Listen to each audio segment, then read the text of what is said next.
Hey friend, Graham here from recordingrevolution.com. Today I want to share with you my 4 laws of recording acoustic guitar.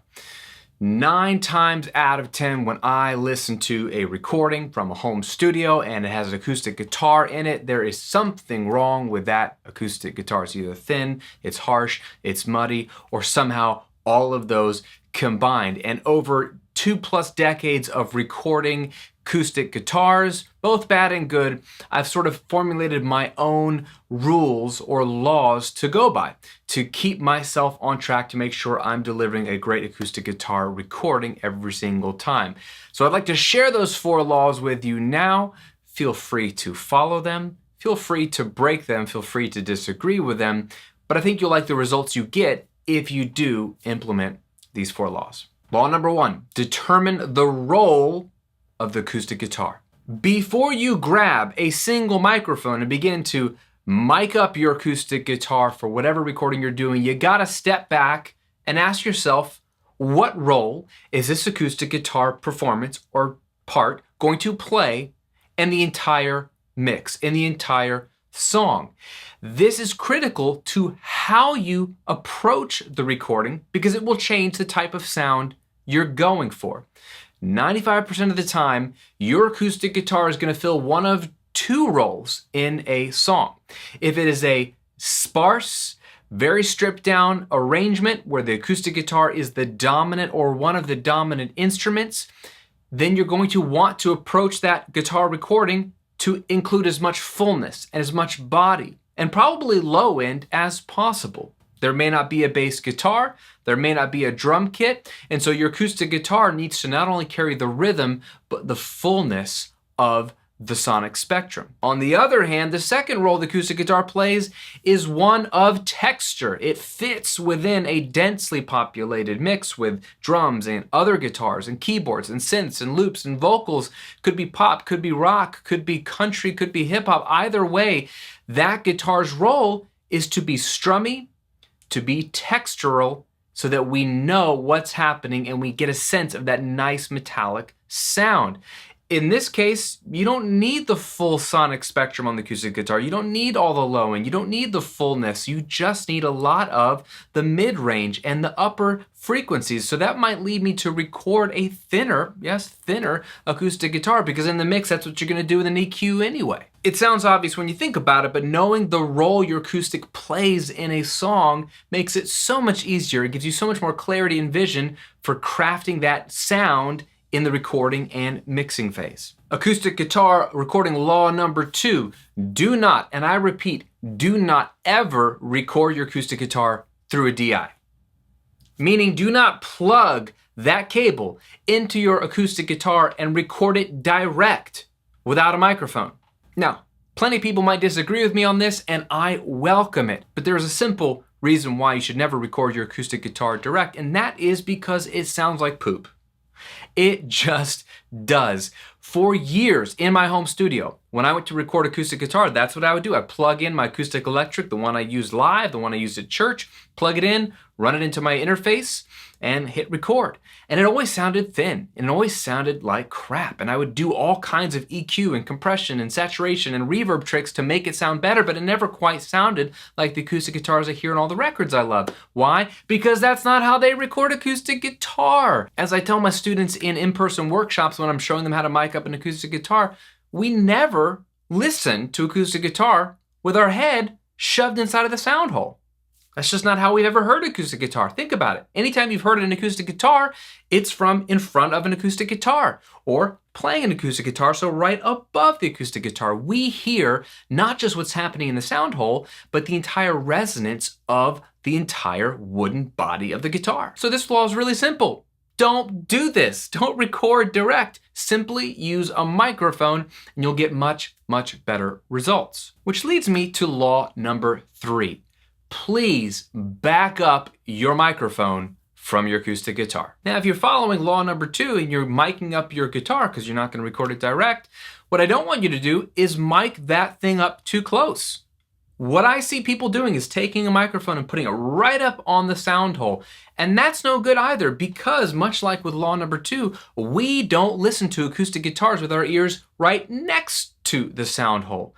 We certainly don't listen to it 6 inches away. When you listen to an acoustic guitar, the place where you have formed your opinion of what a good acoustic guitar sounds like, you are literally a foot or two away from someone else's acoustic guitar if you're in a sort of kumbaya circle at camp or college, or you're playing your own acoustic guitar and you're a solid 2 feet, 1 to 2 feet away from the sound hole down below. So what you're used to hearing is not just what comes out of the sound hole, it's the strings being strummed, it's the full resonance of the body, and it's also the fretboard. All of that needs to come into play. So while many people will put a microphone 6 inches away thinking they'll get a good sound, they won't. They might get an okay sound, maybe even a passable sound, but not a great sound. Why? Because it doesn't incorporate all the sonic characteristics of an acoustic guitar, just one little snapshot of it. So simple thing, just back the microphone up at least 1 foot away, 1.5 meters, let's say, and make sure that as cardioid microphones kind of are like flashlights, they're kind of pointing their light across the entire thing that you're pointing it at. Make sure it's back far enough away that its light can shine across the entire guitar and get a little bit of the body, the sound hole, and the fretboard. And keep in mind, with cardioid microphones, you tend to get extra bass bump the closer you are to the sound source, which is why so many of your acoustic guitar recordings are muddy. You're too close to the guitar. So back that thing up, that excessive bass or low end will melt away and you'll get a full yet clear acoustic guitar recording. And finally, law number 4 when it comes to recording your acoustic guitar is don't record in stereo. That's right. Don't record your acoustic guitar with 2 mics. You don't need to. Now, you might consider this just a philosophy in general, and I give it to you freely because it's one that has helped me out very much. And let me be clear, there is certainly the case to be made that plenty of great recordings of acoustic guitars have been done with 2 microphones to give a stereo acoustic recording, and they sound great. I will not disagree with you there. I'm not going to argue that those aren't great sounding records. But when I get questions like, Graham, should I be recording my acoustic guitars XY? Should it be mid-side? Should it be the 3-to-1 rule? What's the best way to stereo mic up my acoustic guitar? I simply answer, why bother? And there are 2 reasons I say why bother. Number 1, anytime you introduce a second microphone to the same sound source, you introduce, most likely, phase cancellation. That is when the same sound travels to 2 microphones and one microphone is either slightly farther away than the other or has a slightly different frequency response than the other or what have you, and it just shifts the recordings off slightly. So when you play them back in time, they start to cancel each other out. If not entirely, like noise cancellation headphones, that's how they work, by the way, where it's completely inverted, the waves, at least parts of it will be canceled out, so some frequencies will start to drop. So literally, by trying to create a big, wide, larger-than-life acoustic guitar recording, you've actually done the thing that will create the opposite effect. You've introduced way more risk into you having a thin or harsh or really dull-sounding acoustic guitar simply by adding another microphone into the mix. So yes, you can fix a lot of phase cancellation stuff and you can try to line things up, but it's such extra work that doesn't seem to be worth it. When the second reason why I say why bother is because most every single other recording that's ever been produced that sounds really good, that has an acoustic guitar in it, is a simple mono acoustic guitar track.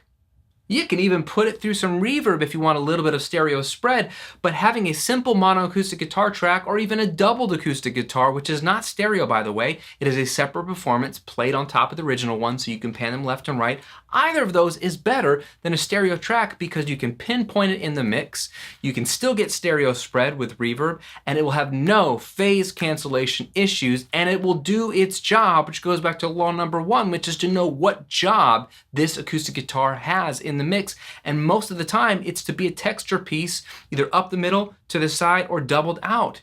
Even with a stripped down acoustic guitar performance, just guitar and vocal, I would rather have one well-recorded mono acoustic guitar track up the middle through a little bit of reverb and the vocal on top. It'll be clean, it'll be mono capable, it will have no phase problems, it'll sound beautiful on any speaker you place it on.